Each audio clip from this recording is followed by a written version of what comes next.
A story. In the garden all the apple trees were in blossom. They had hastened to bring forth flowers before they got green leaves, and in the yard all the ducklings walked up and down. And the cat too. It basked in the sun and licked the sunshine from its own paws. And when one looked at the fields, how beautifully the corn stood and how green it shone without comparison. And there was a twittering and a fluttering of all the little birds, as if the day were a great festival. And so it was, for it was Sunday. All the bells were ringing, and all the people went to church, looking cheerful and dressed in their best clothes. There was a look of cheerfulness on everything. The day was so warm and beautiful that one might well have said, God's kindness to us men is beyond all limits. But inside the church the pastor stood in the pulpit and spoke very loudly and angrily. He said that all men were wicked, and God would punish them for their sins, and that the wicked, when they died, would be cast into hell to burn forever and ever. He spoke very excitedly, saying that their evil propensities would not be destroyed, nor would the fire be extinguished, and they should never find rest. That was terrible to hear, and he said it in such a tone of conviction. He described hell to them as a miserable hole where all the refuse of the world gathers. There was no air beside the hot burning sulfur flame, and there was no ground under their feet. They, the wicked ones, sank deeper and deeper, while eternal silence surrounded them. It was dreadful to hear all that, for the preacher spoke from his heart, and all the people in the church were terrified. Meanwhile the birds sang merrily outside, and the sun was shining so beautifully warm, it seemed as though every little flower said, God, thy kindness towards us all is without limits. Indeed, outside it was not at all like the pastor's sermon. The same evening, upon going to bed, the pastor noticed his wife sitting there quiet and pensive. What is the matter with you? He asked her. Well, the matter with me is, she said, that I cannot collect my thoughts, and am unable to grasp the meaning of what you said today in church, that there are so many wicked people, and that they should burn eternally. Alas, eternally, how long?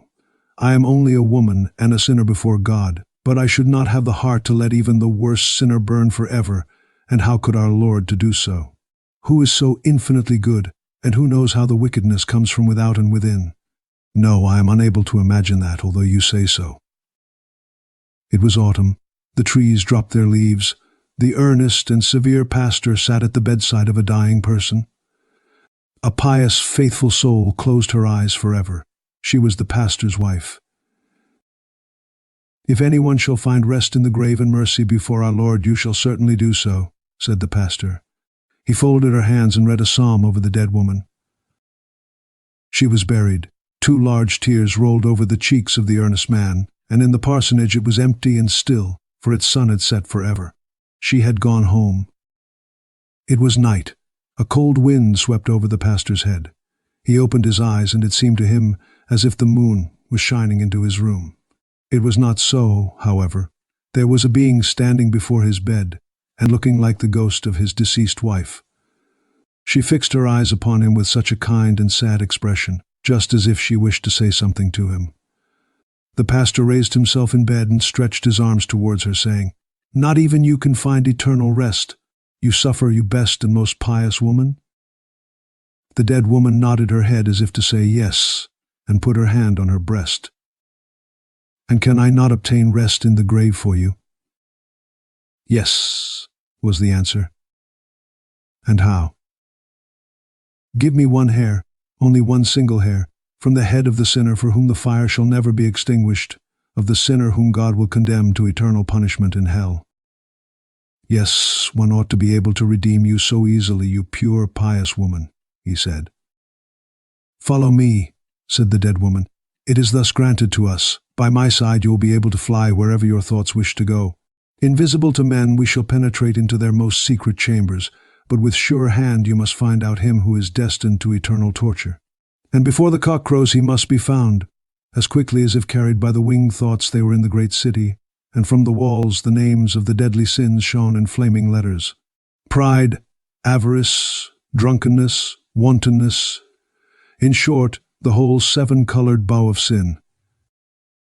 Yes, therein, as I believed, as I knew it, said the pastor, are living those who are abandoned to the eternal fire. And they were standing before the magnificently illuminated gate. The broad steps were adorned with carpets and flowers, and dance music was sounding through the festive halls. A footman dressed in silk and velvet stood with a large silver-mounted rod near the entrance. "Our ball can compare favorably with the king's," he said, and turned with contempt towards the gazing crowd in the street. What he thought was sufficiently expressed in his features and movements. "Miserable beggars who are looking in, you are nothing in comparison to me." "Pride," said the dead woman. "Do you see him?" "The footman?" asked the pastor. "He is but a poor fool, and not doomed to be tortured eternally by fire." Only a fool. It sounded through the whole house of Pride. They were all fools there. Then they flew within the 4 naked walls of the miser. Lean as a skeleton, trembling with cold and hunger, the old man was clinging with all his thoughts to his money. They saw him jump up feverishly from his miserable couch and take a loose stone out of the wall. There lay gold coins in an old stocking. They saw him anxiously feeling over an old ragged coat in which pieces of gold were sewn, and his clammy fingers trembled. He is ill, that is madness, a joyless madness, besieged by fear and dreadful dreams. They quickly went away and came before the beds of the criminals. These unfortunate people slept side by side in long rows. Like a ferocious animal, one of them rose out of his sleep and uttered a horrible cry, and gave his comrade a violent dig in the ribs with his pointed elbow, and this one turned round in his sleep. "Be quiet, monster. Sleep. This happens every night." "Every night," repeated the other. "Yes, every night he comes and tortures me. In my violence I have done this and that. I was born with an evil mind, which has brought me hither for the second time. But if I have done wrong, I suffer punishment for it. One thing, however, I have not yet confessed. When I came out a little while ago, and passed by the yard of my former master, evil thoughts rose within me when I remembered this and that. I struck a match a little bit on the wall. Probably it came a little too close to the thatched roof. All burnt down. A great heat rose, such as sometimes overcomes me. I myself helped to rescue cattle and things. Nothing alive burnt except a flight of pigeons, which flew into the fire, and the yard dog, of which I had not thought. One could hear him howl out of the fire, and this howling I still hear when I wish to sleep.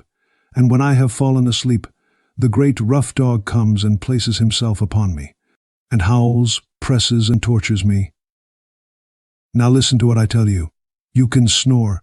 You are snoring the whole night, and I hardly a quarter of an hour." And the blood rose to the head of the excited criminal. He threw himself upon his comrade, and beat him with his clenched fist in the face. "Wicked Mats has become mad again," they said amongst themselves. The other criminals seized him, wrestled with him, and bent him double, so that his head rested between his knees, and they tied him, so that the blood almost came out of his eyes and out of all his pores. "You are killing the unfortunate man," said the pastor, and as he stretched out his hand to protect him who already suffered too much, the scene changed. They flew through rich halls and wretched hovels. Wantonness and envy, all the deadly sins, passed before them. An angel of justice read their crimes in their defense. The latter was not a brilliant one, but it was read before God, who reads the heart, who knows everything. The wickedness that comes from within and from without, who is mercy and love personified. The pastor's hand trembled.